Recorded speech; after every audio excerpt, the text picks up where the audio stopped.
Good afternoon, YouTube viewers. It's been a while since I've done a video, and I felt, well, I was going to start again in September, but I felt with everything going on in the EFL at the moment, with the sad news about Bury, with the impending, possible dooming of Bolton, I thought it would be an idea to have a conversation, have a chat, do a video, give my thoughts on the whole scenario.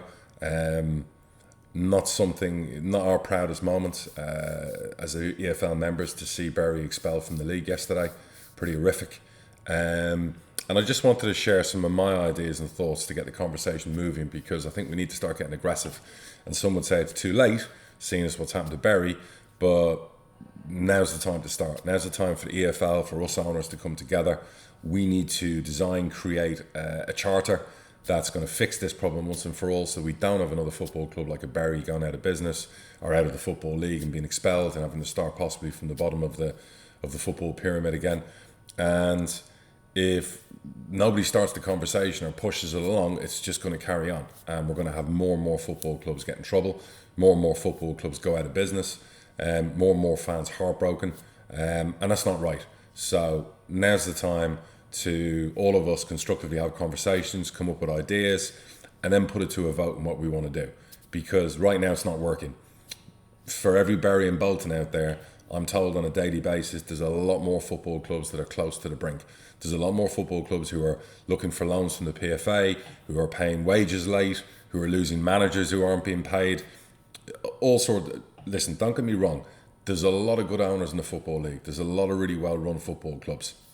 I've been in it now 13, 14 years, and this is probably the worst I've seen it, and I don't want this to be a snowball effect and it to get worse. And that's what could happen if we don't really now resolve the situation, and resolve it quickly, and resolve it with intelligence, with conversation, with ideas that we can implement that will work, and with a structure in place that protects football clubs and fans don't end up heartbroken like we saw yesterday and today with all the Bury fans. Not to mention the staff. Yes, the players, I saw a player today talking about he can't pay his mortgage, he's going to have to sell his house, and it's horrific. And I'm hoping he gets another football club, and he earns the right to play football again, and earns money, and he gets out of this disastrous situation.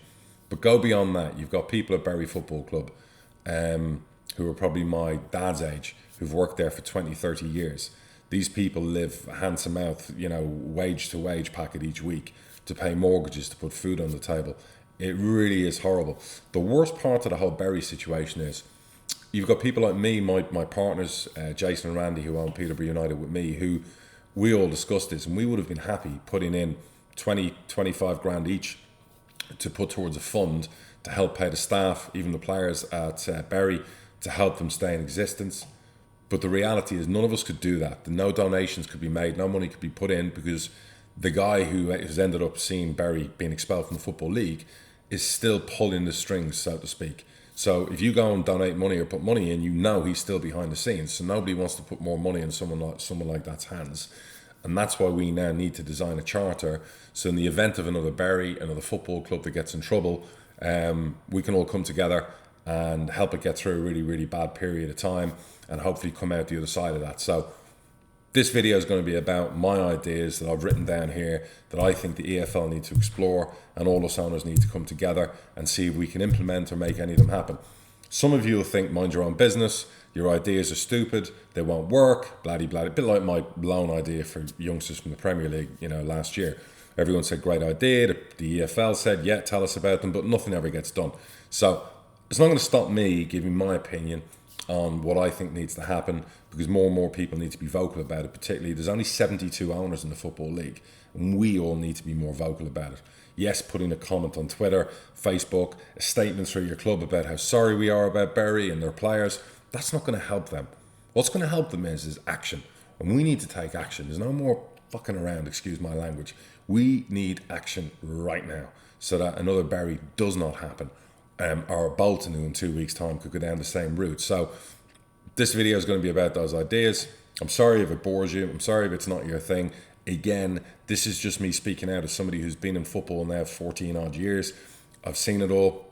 I've done it all. good times, bad times, and I have to share my thoughts because I feel I deserve it with the amount of years I've put in to be heard and what I think we need to do. So continue to listen or don't, but I think all of us out there as football owners, staff of football clubs, players, fans, anybody in the community who's seen what's happened to Barry, we've all got to band together and make sure this doesn't happen anymore. So enjoy the rest of this video. Not enjoy, but listen to the rest of the video. I'd love to hear feedback.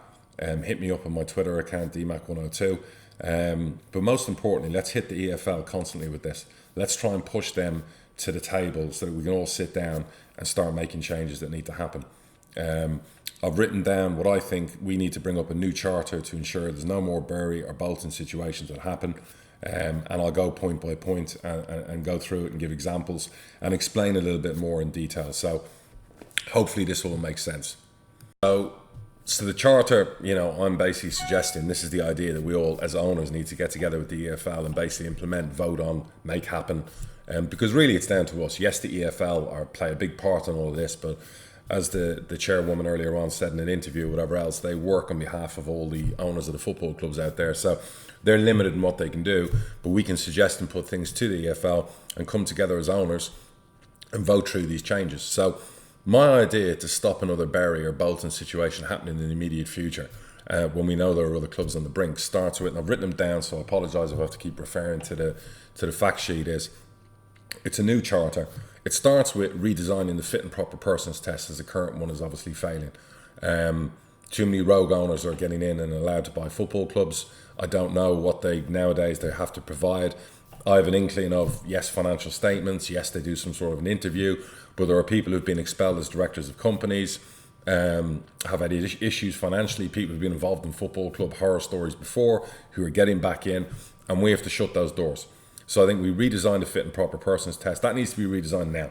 Before any other chart is put in place, we need a new fit and proper persons test within 30 days, implemented, voted, put in the football league so this doesn't happen again. That's without a doubt needs to happen. We need to come together, have a committee basically that comes up with all new rules suggestions, and we need to vote on it within a month. That's number one for me. Number two, I think any owner in a football league needs to, and it's something I did at Peterborough United early on, needs to have a bank. I'm not into bonds and guarantees and putting millions of pounds in the football league's hands, because no owner's going to vote for that. That's your money. It's going to be dead money sitting in the football league's bank accounts, and nobody in the right sensible business mind will allow that to happen. But what I do want to happen is that every owner should legally have to have a bank overdraft that will cover a minimum of 3 months' wages in the event of any issues with paying wages for the football club. So we bank with Barclays. I think I have an overdraft at any one time of about £500,000. That's on me personally. And what that means is that money can still earn interest. So I'm not losing money on the money that's in the overdraft if I ever use it or if I whatever for the bank. I put up 500 grand, it's earning the normal interest. But at any stage, if the EFL contact Barclays and say, Darren McAnthony or his partners haven't paid the football club wages for now 2 months, 3 months, Barclays will have a legal permission from me, because I'll have had to abide by the rules, to pay the wages for a 3 month period. So we know immediately you're not going to have clubs, going on for months and months and months without wages being paid, which you'll see with the following points to follow. So a typical League One club, their wage bill would be, I don't know, say £2.5–3 million a year, which means they'd have to put about 500–600 grand up in the overdraft as part of this rule. I don't see that as a massive amount of money for people who own football clubs, and everyone should be open and amenable to that idea. If the Championship want to have a different number, that's up to them. But I think for lower league clubs, which are the most in danger, considering they don't get a large slice of the pie from higher up, I think it's something we need to implement.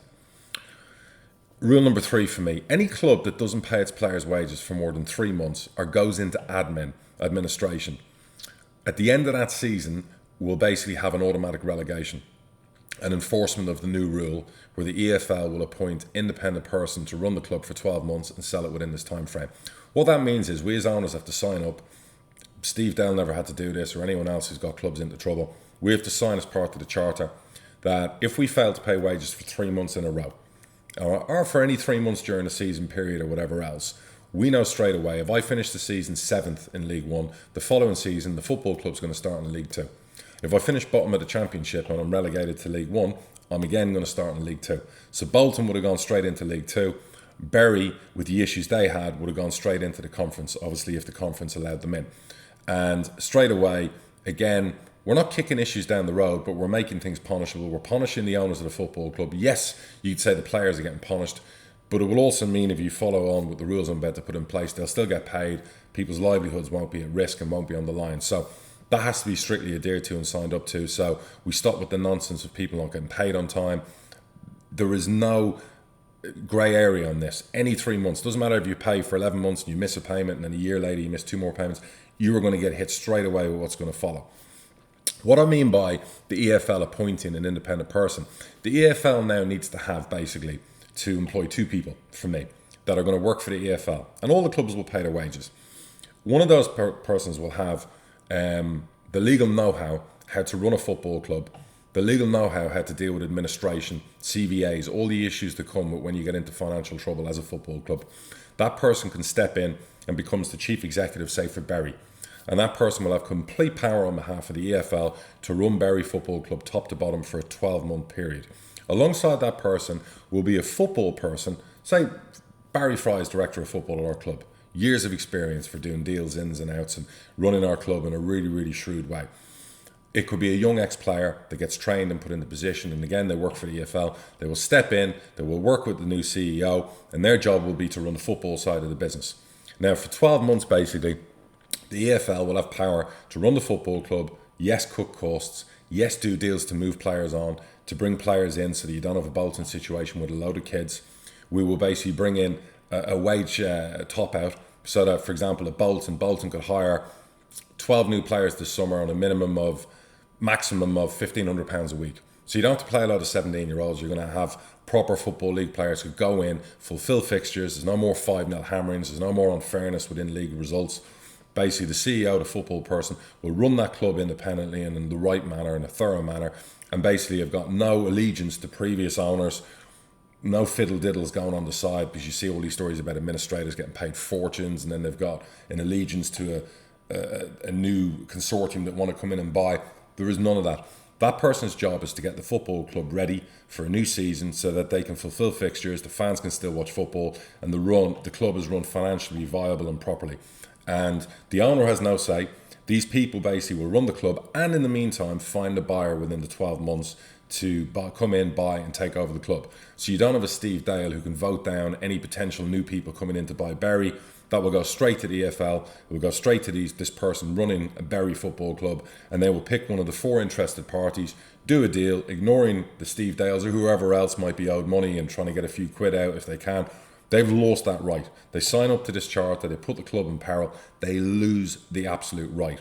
What we can do is, and I've added this in here, is that within the 12 months, why it's been run, why the new person is in, as chairman and a football director or whatever else, the previous owner who had issues, who put the club into trouble, will have the right of appeal to come back in, settle all debts, pay off all running costs, show that they've got the money to run the club forward and get a second chance, based on approval from the other 72 owners in the Football League who will vote. So it's a one striking out rule. If you do it and you get back in and you do it again, you're out. The club will get sold out from under you. But again, this idea would be about independence, an independent regulator as such that will go in, run the club on behalf of the EFL and all its members. We'll have a football person doing all the deals so that we know the deals are done correctly. There will be a wage cap on what players can be brought in, but at least business can go on. And you don't see another Bolton situation, you don't see another Bury situation, and you know that the club basically can be sustainable for a period of time. 12 months should be more than enough to resolve any issues or to find a new buyer. And I've put in here, we need to design an EFL fund. All clubs and all owners need to put into this fund, I don't know, 20, 30 grand each. If we do it off 72 clubs, that could raise 2.5, maybe £3 million be the target. That is a fund, an amount of money the EFL have. In the meantime, while it's not being used, it can be put into an interest account that's earning interest. It can be invested in the markets. It can earn money. But the idea of this fund is that when we put in a person to run a Bury, as an example, and the football person, straight away they have access to £2 million. And that £2 million will be there to pay players, staff, wages, and keep the club sustainable and running during the period while everything's going on, while they try and find a buyer, while they try and work out deals with creditors. It's not used to pay off creditors in full. Yes, I understand HMRC, creditors won't like it, but what it will do is it'll make sure there's no liquidations, and it'll make sure people will come out with money on the other side. So we create that fund. The club gets run for 12 months. Bury stays in existence. By the end of the 12 months, a new owner will come in. Part of that is the new owner will have to settle all debts, all football debts, all creditor debts, but they will also have to pay the fund back. But they've got 4 years to pay the fund back. So if the fund has put 2 million into the club for a year, you've got 4 years to pay 500 grand a year to pay the fund back. It keeps the club in existence. It keeps the football fixtures correct. It just makes everything correct. I don't see a big issue with the amount of money awash in the Football League, the Premier League, also raising 2 or 3 million or more for a fund that's set aside for situations like Bury or Bolton. It means those clubs stay in existence until we, not previous owners or current rogue owners, find new buyers, until we find new buyers for that football club. You lose the right to find a buyer for your football club when you stop paying wages and you stop paying bills and you get yourself in trouble and you have to field a bunch of 17-year-olds. You lose the right. This, I'm suggesting, puts in place, we, the EFL, the owners, take control of your football club for a period of time until a new owner is found, or until you get your act together and can come back in and can show that you now have the funds, the means, the ability to run the football club properly and operate it correctly. So that's another suggestion. That's basically point number 5 about the fund, designing the money. The fund would also allow donations. So if the Bury situation came up and I wanted to donate 50 grand to help out pay staff and everything else, we can donate money. You can make it as a donation or you can make it as a loan. Other football club owners and people in football, ex-players, can put in loans. You know you'll get your money back when the club's finally sold. You might have to wait a few years, but you'll get your money back.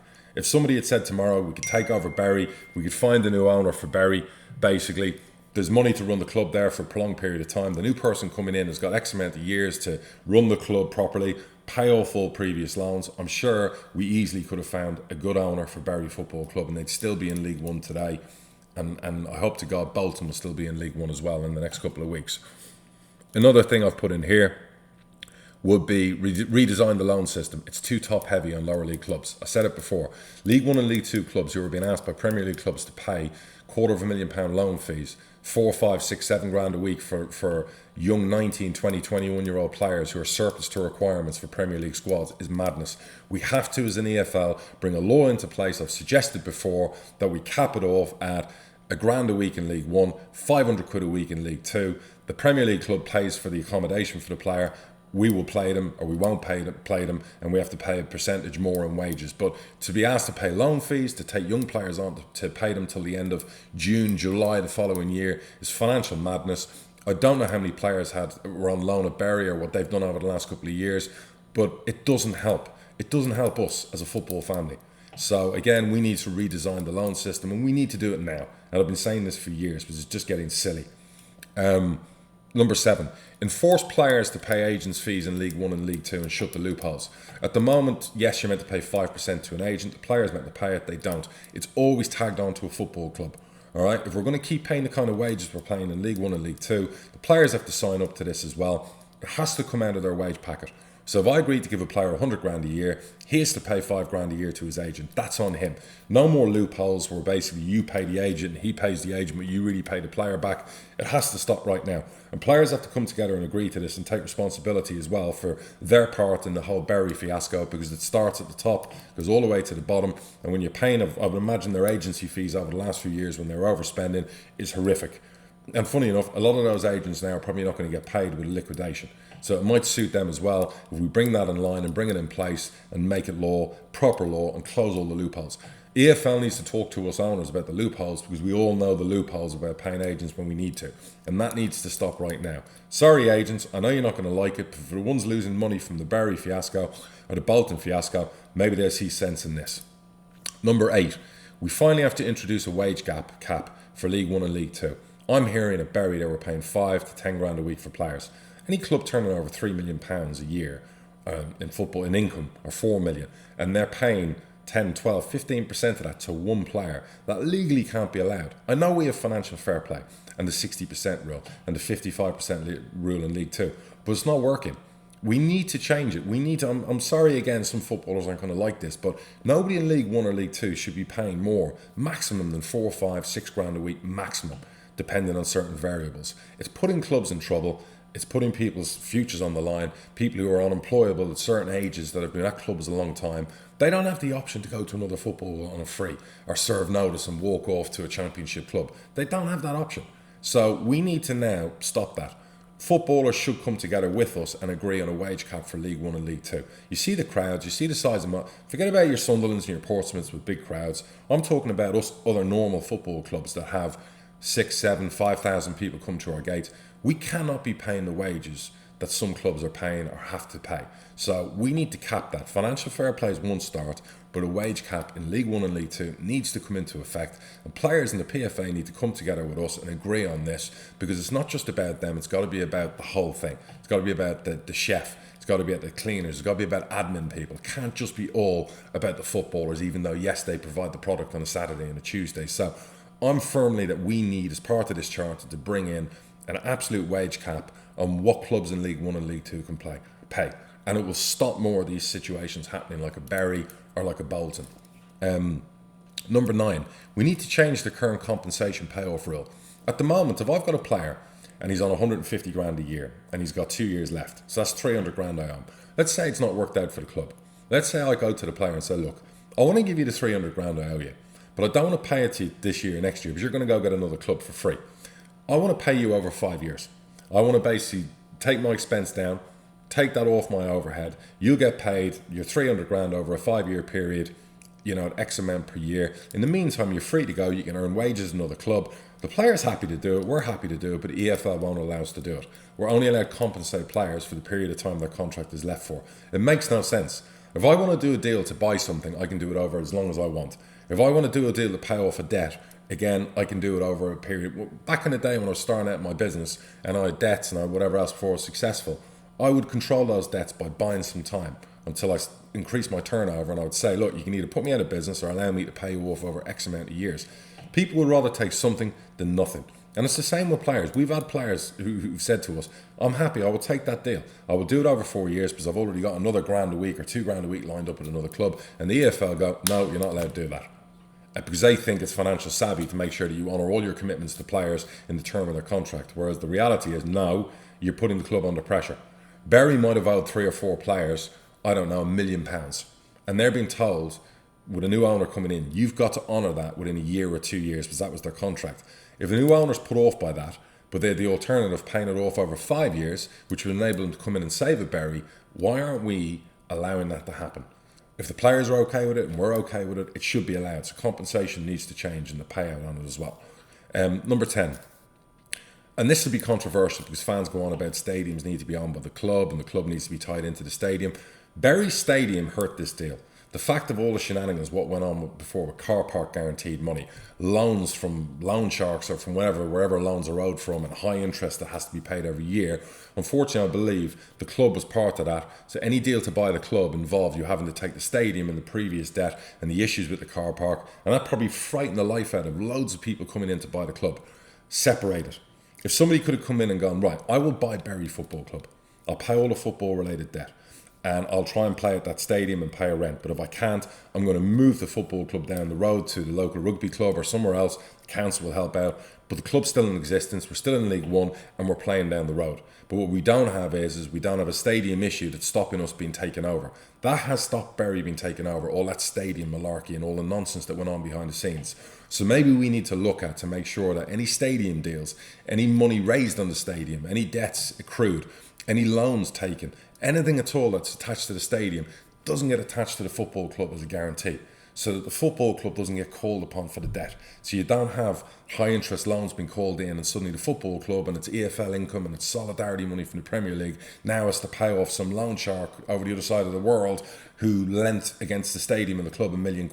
That needs to be separated. We need to look at that. We need to bring business consultants in to look at it and go, give us a plan on how we can do it properly so football clubs aren't going to end up on the hook for debts.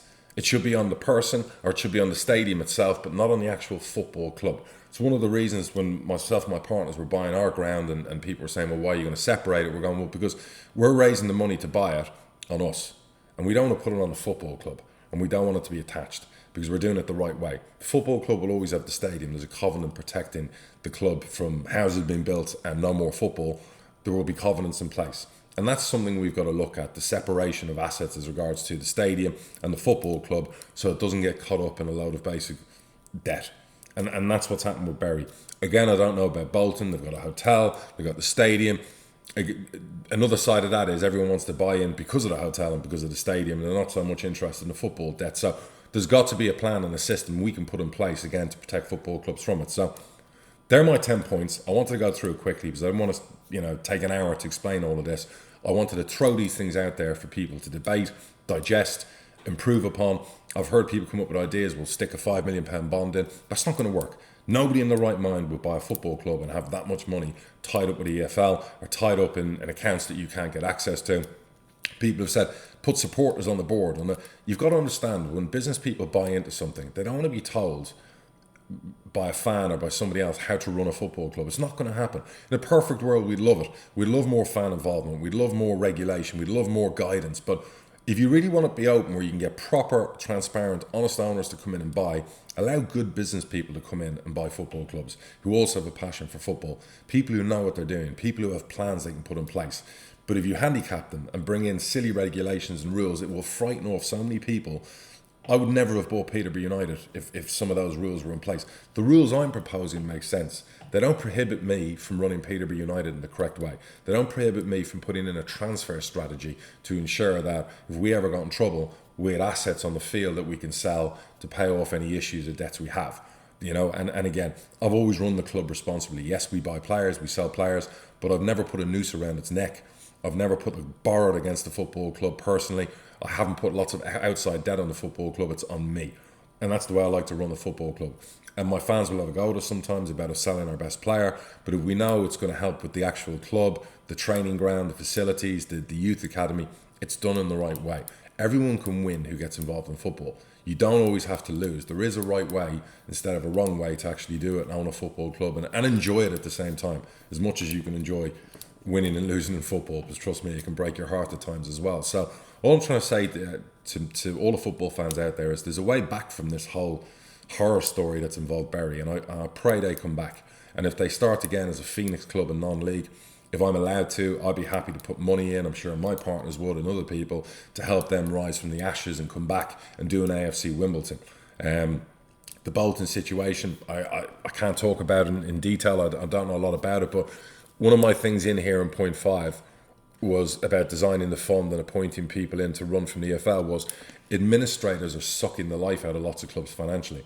And I'm not having to go to Bolton administrator. They're doing things by the rules. They're allowed to charge what they charge. But to be paying somebody 50 to 100 grand a month or whoever it is to come in and charge massive amounts of money to run the administration process is absolutely ridiculous. We as an EFL can't allow that. My new plan, the charter I'm trying to put in place, we would put our own people in place to do it. Their wages would be paid by the fund. The football club wouldn't be getting a hit for 100 grand a month or 50 grand a month or outside legal fees. We would do it all in-house. We would do it correctly and rightly. And the club wouldn't be getting sucked absolutely dry financially by silly legal bills and silly admin fees that you see getting paid all the time in football. So I just wanted to reiterate that. That has to stop. Too many times I've seen it with previous clubs that have gone in administration. The administrators end up earning tremendous amounts of money. It's a business like everything else. And because we pay it and we have to pay it, they get away with it. We have to stop that. We have to close those loopholes. We have to bring our own rules into place to ensure that if we do have to hire an outside administrator to work alongside with EFL appointed people, I'm suggesting that we cap an amount. We cap an amount. You come in, you get the work, you get the job, but it's £250,000 for a 12-month period. You're not getting X amount per month. You're not getting a percentage of turnover or a percentage of what the sale is. You're going to get that fee. You will find an administration-based expert company out there that will do it for that, instead of some of these big hotshot companies that come in and just charge ridiculous fees. They're no different from a smaller company that's just starting out. So we can again find some common ground and some sensible fees for that process. Because at the moment it's just taking the mick, the absolute mick, that there's a football club that's fielding a bunch of 17, 18 and 19 year olds who are probably on 200 quid a week. Players who have been paid for months, but you've got administrators and people like that who are earning absolute bundles and fortunes every month. That makes no sense. All of this makes no sense. But what we have to do is start talking sense. What we have to start doing is planning with common sense. And we need to do this now. We need to implement these new rules this side of Christmas. This can't be a conversation that goes on until next time. That can't be a next time. There can't be a next Bury. It's time to fix the issue. It's time to fix the problem. If you think what I'm saying makes sense, write to the EFL, push it to the EFL. Let's see if we can start and force some of these changes together. Thank you for your time. Again, to all the Bury fans, to the staff, to the players, I'm gutted for you. I hope you bounce back. I know you'll bounce back because you've shown perseverance and strength throughout this whole period and a lot of grace and class. And I only wish you nothing but the best. For Bolton fans and staff and everyone else, again, great club, and I hope you come back from the brink. And I've got no doubt you will. And hopefully we don't have a Bury situation. Thank you for listening. Thank you for your time.